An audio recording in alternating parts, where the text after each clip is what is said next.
You say never won? Olympics here, Barcelona, number 9, B. But you know what? I'm a sneaker collector. Salut à toi, ici c'est ton gars sur Tonton Gibbs aka Pretty Boy Floyd et bienvenue dans ce nouveau numéro de Sneaks of the Week. Les sorties sneakers, c'est ça de la semaine, c'est le numéro 122. Appelle ta banque et augmente ton plafond, on va commencer. Et comme toujours, on commence avec les sorties dont je n'ai pas parlé la semaine dernière et après on enchaîne avec les sorties de la semaine prochaine. Vous savez également que la liste des paires et saps citées dans l'émission est dans la description ainsi que quelques liens pour en cop. Quelques-unes.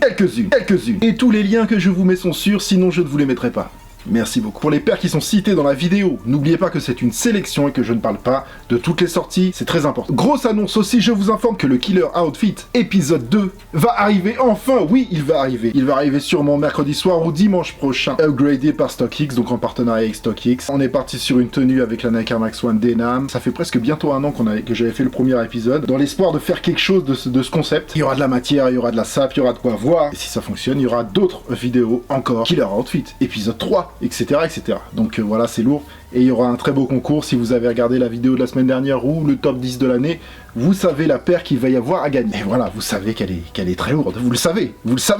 Et donc ce sera mercredi soir ou dimanche prochain à 18h. SOTW, c'est parti. On commence au 7 janvier avec deux nouveaux coloris OG de la Nike Air Max Plus 2, la TN2, là, qui ont vu le jour à 180€. Une Blue Pink Purple et une Platinum Green. Une paire de 1999 qui, pour être honnête avec vous, n'a pas été un hit en 1999, ce serait mentir de dire ça. Mais ce genre de paire de nos jours, ça passe mieux je trouve. J'aime l'ADN TN et le style de l'époque que l'on ressent vraiment bien. Un tour chez Louis Vuitton avec Virgil Abloh, directeur artistique de l'enseigne de luxe qui nous sort deux nouveaux bijoux dans la collection 2054. Un nouveau bracelet et collier dans un genre de Green Lantern style. Franchement, c'est beau. Mais cher, on est chez Louis forcément, mais ça fait du bien aux yeux. J'aime beaucoup, bracelet 1390€ et le collier est à 2710€.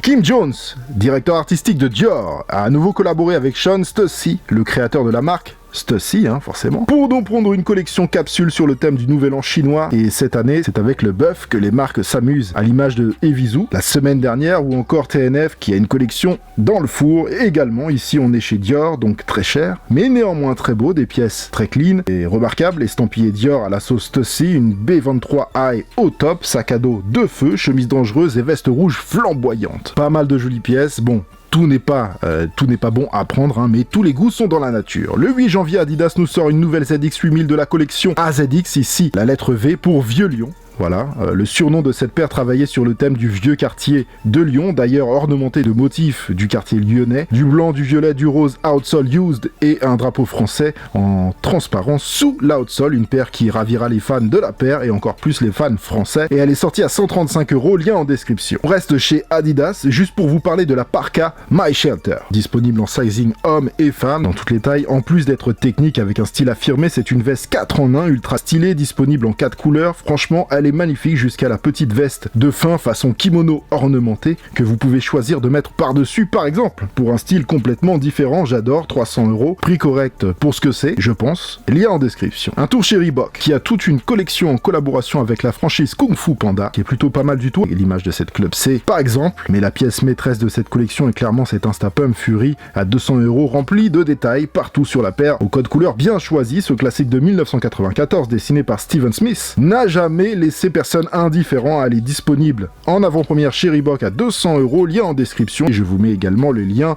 de la collection de SAP Reebok Kung Fu Panda. Un nouveau colorway de la Nomad R1 en Pride Knit Yellow, brodé NMD à l'image d'une Pharrell Williams NMD Human Race OG Yellow, le résultat est cool, et le Black and Yellow, ça fonctionne toujours. Paire dispo à 180€ en avant-première sur Adidas, lien en description. Undercover de Jun Takashi qui célèbre ses 30 ans avec 5 collaborations de haut standing japonais et 6 vestes en édition limitée. Une veste Undercover, une veste Fragment Design et Undercover, une veste Soloist Undercover, une veste Color Undercover, une veste Hollywood Undercover et une veste Sakai Undercover. Donc vous voyez le level des collaborations haute couture techwear japonais, bien sûr très cher, vendu via Raffle Undercoverisme, édition limitée. C'est le genre de veste qui font la diff, très peu de chances que tu croises une personne avec la même veste d'exception sur le dos dans le monde, et c'est aussi ça qu'on aime. Je pense pas qu'il y aura du recel là-dessus, c'est vraiment adressé aux gens pointus qui vont garder leur sap, mais c'est obligé que je vous parle de ça, Un bon anniversaire Undercover, en espérant d'autres belles choses cette année. On va encore rester sur une exclusivité Japon, en tout cas pour l'instant, je précise pour l'instant, avec la très belle Nike Air Force One Concept Japan surnommée I Believe Daruma, qui faisait partie de la collection CO Japan de 2002, donc CO pour Concept et JP pour Japan. Je le redis, en 2002 elle est sortie en l'honneur de l'équipe de foot japonaise pour la Coupe du Monde.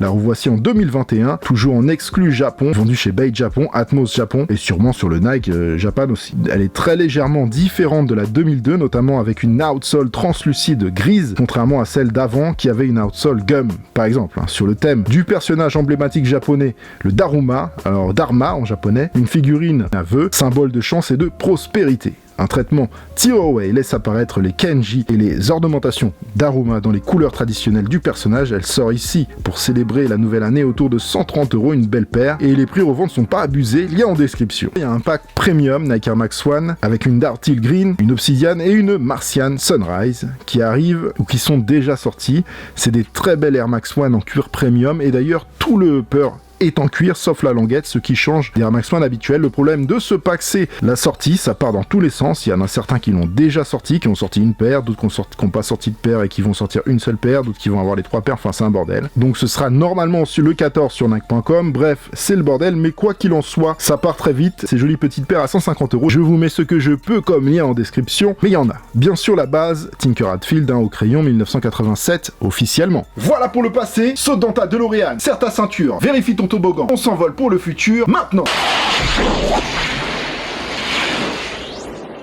Avec ma sélection pour le Sneaks of the Week, c'est parti. Mercredi 13, la Adidas Forum OG de 1984 dans sa version low arrive à 110 €. Les amateurs de paires rétro avec une histoire en seront ravis. Jeudi 14, donc, les Air Max One LV8 Premium dont je viens de vous parler juste avant, à surveiller. Et jeudi 14, c'est aussi une très grosse journée chez Nike avec la sortie de 5 paires de Nike Dunk. 3 versions low et 2 versions high. La plus intéressante des 5 pour moi est la version Grey Red aux couleurs de l'équipe universitaire Las Vegas Nevada, les UNLV, qui était sorti en 1985 en version high sous les crayons de Peter Moore. Et on l'a vu aussi récemment revisité par Virgil Abloh en 2019. Bah ça va vite, on est en 2021 mon gars. D'ailleurs celle-ci, c'est la plus limitée des 5, je pense, aux yeux de ce que je vois, ou alors avec la White Black, mais la White Black on va en reparler, c'est pas sûr. La UCLA, elle aussi est intéressante car elle vient de célébrer le récent partenariat entre l'université de Californie et Los Angeles. Ensuite une White Black, alors cette sortie-là n'est pas sûre. Ensuite il y a une High Football Grey, et pour finir il y a une Vase Grey High. Les lows sont à 100 €, les high à 110 €. La White Black Low et les Vast Grey High seront dispo dans toutes les tailles familiales, hommes, femmes, enfants, etc. Pour la White Black, je ne suis pas sûr pour l'Europe. Pour l'instant, c'est un peu tôt, mais voilà, ça se trouve tout le monde l'aura, je sais pas encore. Les UNLV seront, elles, en taille homme et en taille GS. Les UCLA et la Football Grey en version Women's. Tous les magasins n'auront pas toutes les paires, comme toujours, quelques liens en description. Le vendredi 15, un nouveau modèle que je trouve cool chez Adidas. Franchement, une jolie paire, très réfléchie, mélange de matière avec le upper pipe knit et une entrée néoprène,